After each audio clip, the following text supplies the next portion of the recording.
दो टाइप के क्वेश्चन आएंगे इसमें ना, दो टाइप के क्वेश्चन आएंगे। और अच्छी बात यह है कि ये दोनों टाइप एक के बाजू में एक है या एक के बाद एक है। सुनो कैसा होगा। पहला क्वेश्चन होगा, दो सर्कल एक दूसरे को टच कर रहे, कैसे? और हमसे बोला जाएगा find the distance between their. और दूसरा क्वेश्चन होगा कि दो सर्कल एक दूसरे को टच कर रहे लेकिन कैसे? और हमसे बोला जाएगा find the distance between their. देखो उस बात को समझो एवरीवन। जब दो सर्कल एक दूसरे को टच करते हैं इंटरनली, इंटरनली मतलब ऐसे,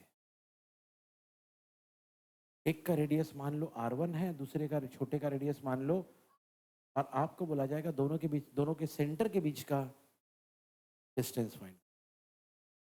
तो अगर दोनों सर्कल इंटरनली टच कर रहे तो फॉर्मूला ये रहेगा R2 माइनस R1। सुना क्या फॉर्मूला रहेगा?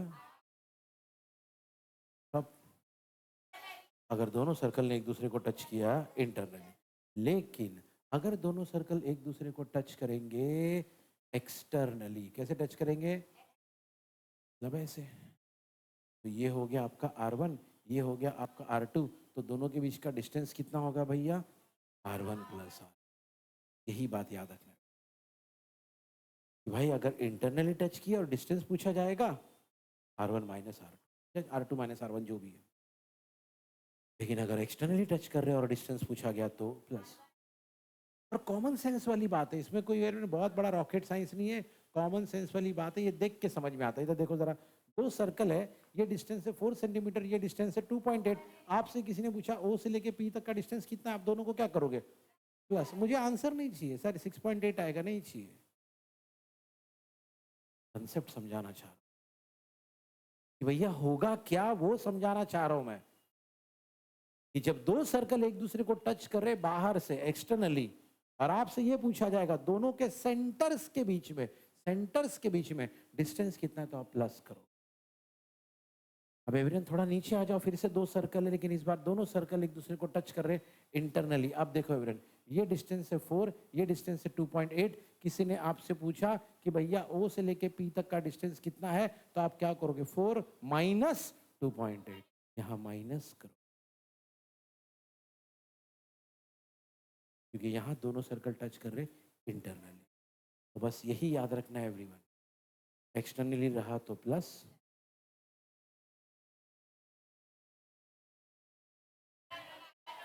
बस हो गया खत्म। अब कुछ नहीं है एवरीवन, अब सिंपल है एकदम। ओके, तो यहाँ पे हमारे पास दो सर्कल है। ओके, दोनों एक दूसरे को टच कर रहे कैसे, और दोनों का रेडियस भी दिया हुआ है। ओके, और हमसे बोला गया डिस्टेंस फाइंड आउट करो, तो हमको मालूम है एक का रेडियस है इतना 3.5, दूसरे का रेडियस इतना 3.2, और हमको मालूम है अगर सर्कल कैसे टच कर रहे तो हम रेडियस को क्या करते भैया? Minus. Sir R2 minus R1 करने का क्या सर? R1 माइनस R2 करने का? मेरी बात सुनो, कुछ भी नहीं करो। ओके, सुनो, मैं जो बोलता हूँ वो करेंगे आप। क्या करोगे मालूम है? देखो हमेशा यहाँ माइनस कर देना में एक सिंपल सा लॉजिक रखने का, greater number minus smaller number. सब बोलो, दोनों में से बड़ा कौन है? वो कौन है? R2। आप करोगे, सिंपल है। अगर सपोज हमने इसको R1 नाम दिया होता इसको, तो आप क्या किए होते? तो ऐसा कुछ नहीं है कि सर R2 माइनस R1 होगा कि सर R1, ऐसा नहीं है कुछ। Greater number minus small. अब आपने जिसको जो नाम दिया वो हिसाब से लिख देना बस। बात समझ में आया एवरीवन? तो ये याद रखना, greater number minus. Okay fine. Okay, और ये सब कुछ लिखने की जरूरत नहीं, सिर्फ दोनों का रेडियस लिख दो और ये लिख दो कि दोनों सर्कल एक दूसरे को टच करे कैसे। ओके फाइन, और उसके बाद एवरीवन सीधा आप इधर आ जाओगे। Therefore the distance between the centre is R2 minus R1। Minus करोगे आंसर आ जाएगा, लेकिन फाइनल आंसर लिखना भूलना नहीं भाई, फाइनल आंसर लिखना है कंपल्सरी। ठीक है? अच्छा, अगली बार सेम क्वेश्चन है, सेम, खाली नंबर चेंज कर दिए और सिचुएशन चेंज कर दी, पूछा वही है, पूछा वही है। ठीक है? ओके एवरीवन, तो इस बार क्या करोगे? फिर से एक का रेडियस है भैया R1, एक को नाम दे दिए। ये इंफॉर्मेशन कहाँ से मालूम पड़ी? दोनों सर्कल एक दूसरे को टच कर रहे कैसे, तो दोनों के बीच का डिस्टेंस के लिए क्या करेंगे? Yes, R1 plus R2 this plus this, जो भी आंसर आएगा, फाइनल आंसर लिखना नहीं भूलना, सिंपल इजी एकदम एवरीवन। ठीक है, इतना ही याद रखना। इंटरनली रहा तो क्या करोगे और एक्सटर्नली रहा तो सिंपल एकदम एवरीवन। बस यही आपका पहला पार्ट है। देखो एवरीवन, आपको इसीलिए टाइम दिया जाता है एवरीवन, ताकि आप क्वेश्चन को ध्यान से देखो। अभी सुनो इस कहानी में क्या लिखा हुआ है, एवरीवन हियर लिखा है, in the figure circle with centre P यानी ये वाला एंड Q यानी ये वाला। तो पहले इस सर्कल की बात हो रही, फिर इस सर्कल की बात हो रही है। ओके, लिखा है ये दोनों सर्कल एक दूसरे को टच कर रहे। कहाँ टच कर रहे भैया? R पे टच कर रहे। A line passing through R, एक लाइन है जो R से पास हो रही है और सर्कल को मिल रही है कहाँ पे? A और B पे, यानी इस लाइन की बात चालू है ना। एक लाइन है जो कहाँ से पास हो रही है? R, और सर्कल को टच कर रही है A पे और B पे। ओके, प्रूव दैट, हमको बोला गया प्रूव करो। क्या प्रूव करो बोला गया? सुनो भाई, सबसे पहले बोला गया ये जो लाइन है ना AP और ये जो लाइन है ना BQ, प्रूव करो कि ये दोनों पैरेलल है। ये दोनों, हम क्या करेंगे एवरेज, सुनो, ये प्रूव करने के लिए कि ये दोनों पैरेलल है, हम एक आइडिया यूज करेंगे। हम लोग है ना पहले ये वाले ट्रायंगल के बारे में सोचते हैं। ये वाला जो ट्रायंगल है, इस ट्रायंगल का नाम है क्या? PAR, बराबर। ओके, अब हमको मालूम है क्योंकि दोनों सर्कल एक दूसरे को टच कर रहे, तो ये R हो जाएगा कॉमन पॉइंट। और आपको पता है एवरीवन, ये A, ये R और B, फिर ये P, या मैं ऐसा बोलूँगा PR और Q, यानी सेंटर और ये कॉमन पॉइंट एक ही लाइन पे होनी चाहिए। हमसे कहा गया था ना कि दोनों सेंटर और वो जो कॉमन पॉइंट है वो, है ना, और क्योंकि वो एक ही लाइन में होनी चाहिए तो एक ही लाइन को हम लोग कैसे लिखते हैं? P dash. P dash R dash Q का मतलब ही है कि P R और Q तीनों, इसको कहते हैं मर्कल। ये मतलब ये बात हमको कहाँ से मालूम पड़ी? Bye theorem of touching. ठीक है, इधर बैठो भाई, एवरीवन हियर नाउ। अब देखो भाई, हमारे पास एक ट्रायंगल है, ट्रायंगल का नाम है PR। अब इस ट्रायंगल की खास बात यह है कि इस ट्रायंगल में PA और PR दोनों के दोनों रेडियस है सेम सर्कल के। और हमको मालूम है एक ही सर्कल के दोनों रेडियस हमेशा कॉन्ग्रुएंट होते हैं, तो मतलब ये और ये एक दूसरे को, चेक कर लो भैया, सेगमेंट PA और सेगमेंट PR एक दूसरे को क्या होंगे? कॉन्ग्रुएंट। लेकिन एक बात मैं आपको कई बार बता चुका हूं कि भाई जब भी किसी ट्रायंगल में अगर दो साइड कॉन्ग्रुएंट हो गए ना, तो उसके नीचे वाले साइड्स, या आप कह सकते हो ऑपोजिट साइड्स भी आपस में, इसको कहते हैं, बोलो ना, सुनो मेरी बात ध्यान से, फिर एक बार बताता हूं मैंने क्या कहा। किसी भी ट्रायंगल में अगर दो साइड कॉन्ग्रुएंट हो गए या इक्वल हो गए, तो उसके सामने वाले ये एंगल ये तो भी आपस में इक्वल हो जाते हैं, इसको कहते हैं। तो भैया ये जो साइड है P है, उसके सामने ये वाला एंगल है जिसको हम बोलेंगे PRA, और ये जो साइड है PR, इसके सामने PR, इसके सामने एक एंगल है जिसको हम बोलेंगे PAR।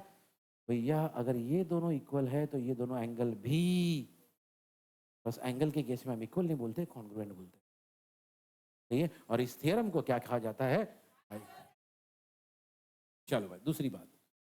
अब जैसा एवरेज जो कहानी हमने यहाँ देखी ना, वही कहानी अब हम यहाँ लगाएंगे। सुना आपने एवरेज? जो कहानी इधर लगाए तो वही कहानी अब इधर लगाएंगे। तो वहां लगाएंगे तो देखो क्या होगा एवरीवन हियर, सेम जैसे यहाँ ट्रायंगल है PR, वैसे वहां ट्रायंगल है QR भी, चेक कर लो, है ना। जैसे यहाँ पे वो दोनों रेडियस थे, यहाँ पे भी ये दोनों, देखो segment QR congruent to segment region, है ना। और हाँ, फिर जैसे एवरेन ये एंगल कॉन्ग्रुएंट थे, वैसे ये एंगल भी, एंगल QRB चेक कर लो, QRB कॉन्ग्रुएंट होगा किसको? QBR को, रीजन। यानी अगर आप ध्यान से देखोगे तो इतना पार्ट और इतना पार्ट सेम ही तो था, है ना। तो अभी पहले हमने प्रूव किया कि ये दोनों इक्वल है, फिर हमने प्रूव किया कि ये दोनों इक्वल है ना? और अभी सुनो एक बात ध्यान से, जरा इस एंगल और इस एंगल को ध्यान से देखना, कुछ खास है इसमें। हाँ वेरी गुड, क्या बोलते हैं इसको? और वर्टिकल ऑपोजिट एंगल हमेशा एक दूसरे को कॉन्ग्रुएंट होते हैं, इक्वल होते हैं, है ना? बस वही आइडिया यूज करेंगे हम लोग। और देखो वही बात यहाँ पे लिखी गई है, जरा ध्यान से देखना है एवरीवन, कि भैया एंगल पी आर ए और क्यू आर भी एक दूसरे को कॉन्ग्रुएंट है। क्यू पी आर ए और क्यू आर बी किधर है सर? देखो ये है आपका पी आर ए और ये है आपका, और यही तो हमने पहले डिस्कस किया था, है ना? यही तो हमने पहले डिस्कस किया था कि जो दोनों इक्वल रहेंगे तो वर्टिकली अपोजिट, है ना? बस मतलब ओके। तो यार हमने क्या कर दिया, जरा ध्यान से सुनो। पहले हमने प्रूव किया ये दोनों इक्वल है, फिर हमने प्रूव किया ये दोनों इक्वल है, अब हमने प्रूव किया कि ये दोनों भी। आपको नहीं लगता इसका मतलब ये सब के सब आपस में है ना? भाई पहले हमने प्रूव किया कि भैया ये 10 डिग्री मान लो और ये भी 10 डिग्री, फिर हमने प्रूव किया कि ये 10 डिग्री और ये भी, फिर हमने प्रूव किया कि ये भी 10 डिग्री, और इसका मतलब सबके सब 10 डिग्री 10 डिग्री 10 डिग्री 10 डिग्री मतलब सब इक्वल है ना? तो भाई इसीलिए एवरीवन जरा ध्यान से देखोगे तो यहाँ लिखा है फ्रॉम 1 2 and 3 वी गेट। भैया 1 में क्या प्रूव किए थे हमने? 1 में हमने प्रूव किया था, 1 में हमने प्रूव किया था ये दोनों इक्वल है। 2 में हमने प्रूव किया था ये दोनों इक्वल है। 3 में हमने प्रूव किया कि 1 में प्रूव किया P R congruent P R A को, 2 में हमने प्रूव किया क्यू आर भी कॉन्ग्रुएंट है क्यू बी आर को, और 3 में हमने प्रूव किया कि पी आर ए और क्यू आर बी ये दोनों भी आपस में, अगर ये दोनों आपस में कॉन्ग्रुएंट है तो ये दोनों भी, और P R congruent to Q B R, और ध्यान से देखना वही यहाँ पे लिखा हुआ है P A R congruent to, है ना? P A R congruent to Q B. ठीक है, अब थोड़ा सा नाम चेंज, पहले देखते पी ए आर और क्यू बी आर है किधर। पी ए आर और क्यू बी आर है किधर? देखो पी ए आर यानी ये वाला एंगल, है ना? क्यू बी आर यानी ये वाला एंगल। थोड़ा नाम चेंज, पी ए आर के बदले बोलेंगे पी ए आर के बदले क्या बोलेंगे?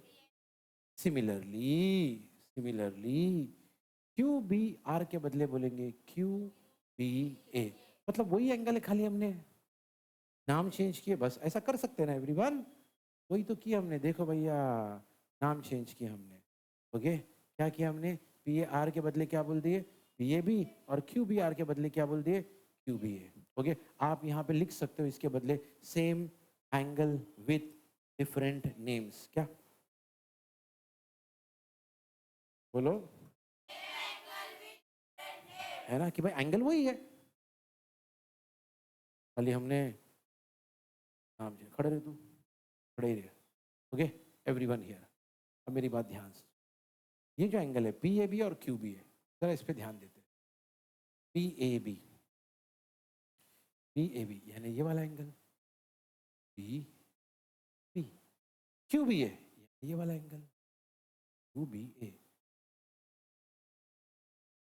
कुछ खास है एवरीवन इसमें, आपस में जेड बना, देखो जो जेड बनाते हैं उनको हम ऑल्टरनेट एंगल्स, और जब ऑल्टरनेट एंगल्स इक्वल होते हैं ना, देखो ये जेड भी बना रहे और ये कॉन्ग्रुएंट भी है, इक्वल भी है। जब ऑल्टरनेट एंगल कॉन्ग्रुएंट होते हैं ना तो लाइंस, बस तो वही चीज हम लोग लिखेंगे एवरीवन, क्योंकि ऑल्टरनेट एंगल कॉन्ग्रुएंट है तो लाइंस आपस में segment A P congruent to parallel to segment B Q, और इसको कहा जाता है, याद रखना एवरीवन, जब कोई एंगल जेड बनाता है तो हम उसको कहते हैं ऑल्टरनेट एंगल, और जब अल्टरनेट एंगल्स कॉन्ग्रुएंट होते हैं, ये दोनों अल्टरनेट एंगल है और ये दोनों ऑल्टरनेट एंगल्स कॉन्ग्रुएंट होते हैं तो लाइंस, और इसको कहा जाता है हमारा पहला काम हो गया everyone. Segment AP parallel to segment BQ, अगर आपको याद है पहला क्वेश्चन हमारा यही था, है ना? ओके,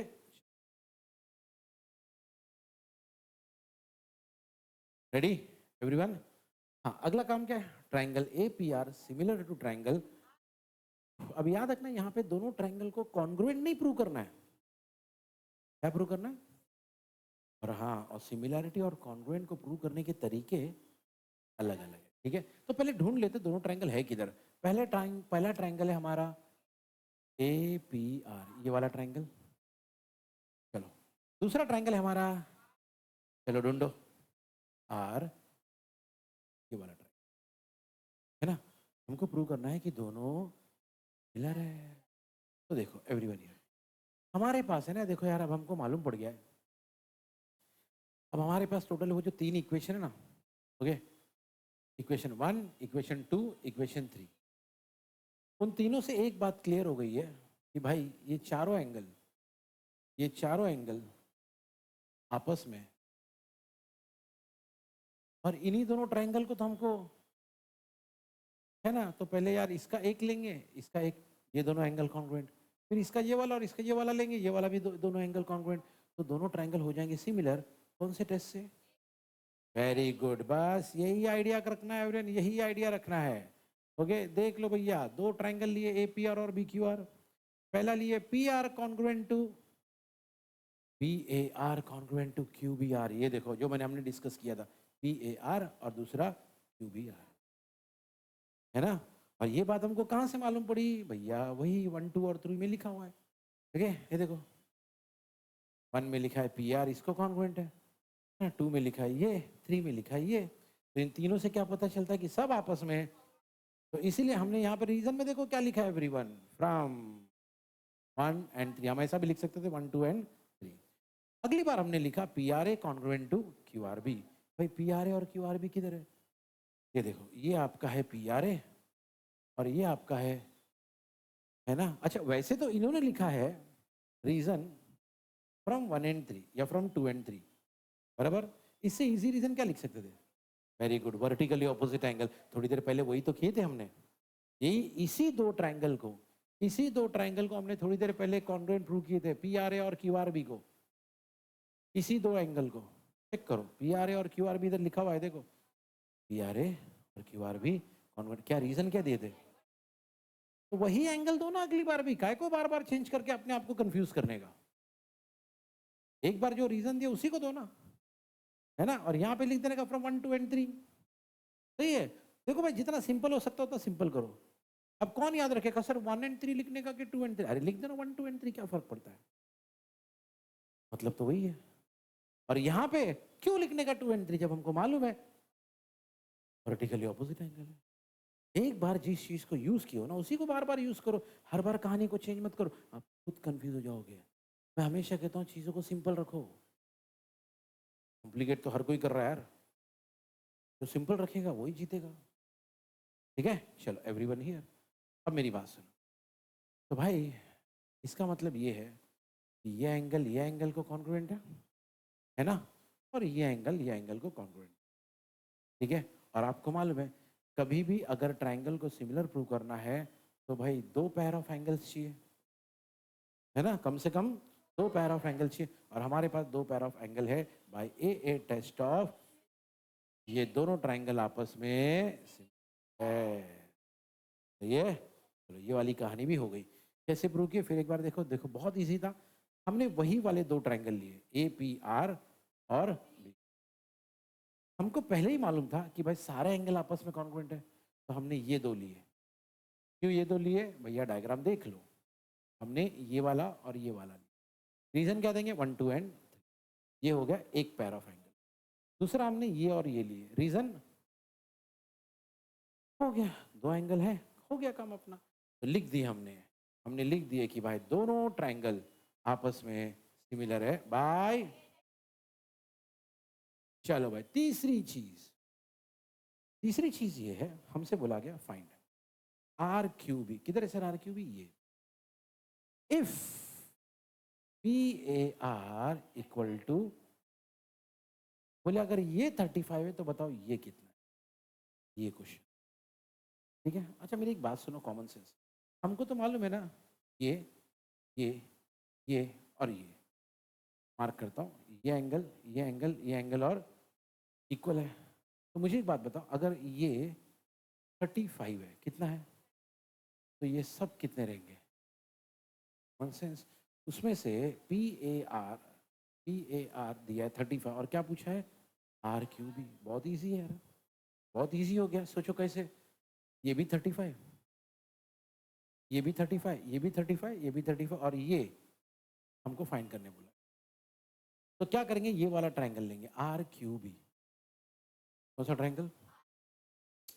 ये कितना है 35, ये कितना है, ये कितना है, नहीं मालूम, फिलहाल नहीं मालूम। लेकिन इतना तो मालूम है ना, तीनों मिला के 180 हो गया, तीनों मिला के। तो यार कॉमन सेंस वाली बात है कि भैया इसके पास 35 रुपीज़ है, इसके पास 35 रुपीज़ है, उसके पास कितना है मालूम नहीं है, लेकिन इतना मालूम है कि तीनों को मिला के 180 रुपीज़ है। तो क्या उसके पास कितना पैसा है, निकाल सकते हैं? है ना, मैं आंसर में इंटरेस्टेड नहीं हूँ, सिर्फ समझाने में interest। बात समझ में आ रही है? वही आइडिया लगाएंगे कि भाई अगर एक का 35 है तो हमको मालूम है सबका ही, है ना, और हमको मालूम है किसी भी ट्रायंगल में तीनों को प्लस करो तो कितना होता है, यही डिस्कस किए थे हमने, वही तो लिखा है। किसी भी ट्रायंगल में तीनों एंगल को प्लस किए तो 180 डिग्री होता है। तो यहाँ पे वही है, तीनों एंगल को प्लस किए तो कितना हो रहा है, रीजन बोलो, सम ऑफ, है ना, ये वाला रीजन देंगे। अब उसमें मालूम है हमको भैया ये कितना है 35, ये कितना है 35, ये कितना है मालूम नहीं। सही है, अब कॉमन सेंस वाली बात, 35 प्लस 35 कितना होगा भाई, +70 इधर आएगा तो 180 माइनस 70, खत्म। सही है, तो क्या लॉजिक यूज किया हमने यहाँ पे, भैया हमको बोला गया था एक एंगल कितने का है, और हमको मालूम है वो चारों एंगल आपस में इक्वल थे। भैया सब, अगर ये 35 है तो सब के सब, है ना। फिर हमने वो ट्रायंगल लिए, हमने ट्रायंगल लिए, हमको मालूम है किसी भी ट्रायंगल में तीनों एंगल को प्लस किए तो, कहां से मालूम पड़ा भैया, 180, है ना। तो भैया अगर तीनों मिला के 180, ये कितना है 35, ये कितना है 35, प्लस करो कितना होगा, ये इधर आके क्या होगा 180 माइनस 70, बताओ, ये एज सिंपल।